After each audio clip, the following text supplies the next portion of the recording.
Hi, welcome to a new week. This week we're going to talk about the simple past.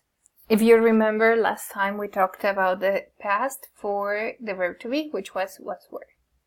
This time we're going to check the simple past, but with different verbs.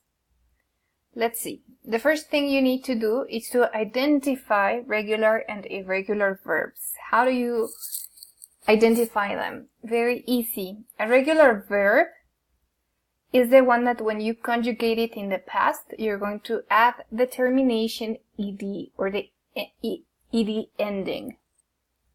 For the irregular verbs, you have to memorize the past. Why? Because it doesn't end in ed and you need to memorize it.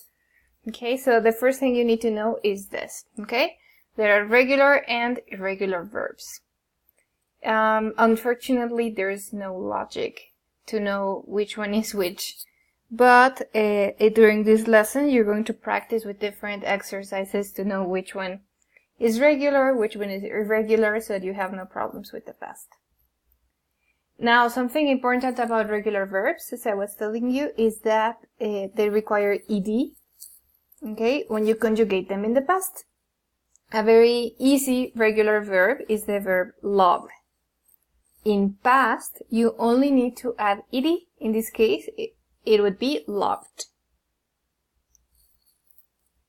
For irregular verbs, there are many different conjugations or many different examples of verbs. And here are some examples. We have do, and the past of do is did. We have break, and the past is broke. And put, then the past is put. It's exactly the same. Why is it important that you know that we have these kinds of verbs? Well, because you always need to conjugate right. So just like Spanish, you have to memorize the conjugations. Unfortunately for these, really there's no logic. You need to use your memory. Okay, so let's go to the structure. The structure is pretty simple. You always need your subject, like in this case, I is your subject. I went to the gym. Then you need your verb in past. That is super easy because you only need to memorize it and put it right there, and then your complement. In this case, went is the past of the verb go.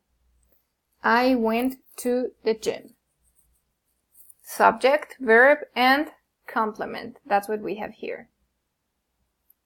Now it's your turn. Let's see how you can form different verbs or different structures in the past. He to church last week. How do you complete this?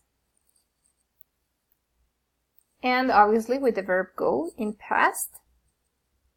As you can see, you can also check many different conjugation tables. You're going to practice some during this lesson.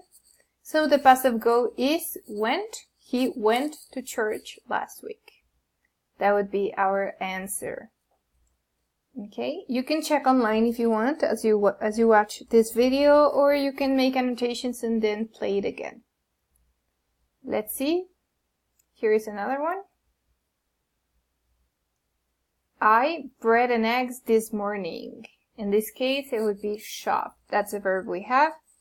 And this is a regular verb, so how do you think you could say it in past? And you're right, you only need to add ed. In this case, something important, you have to double the consonant. When you have consonant, vowel, consonant, you usually double the consonant. Okay, so that's why we shopped, double P, bread and eggs this morning. And let's move on. She with her friends last summer. And the verb is live.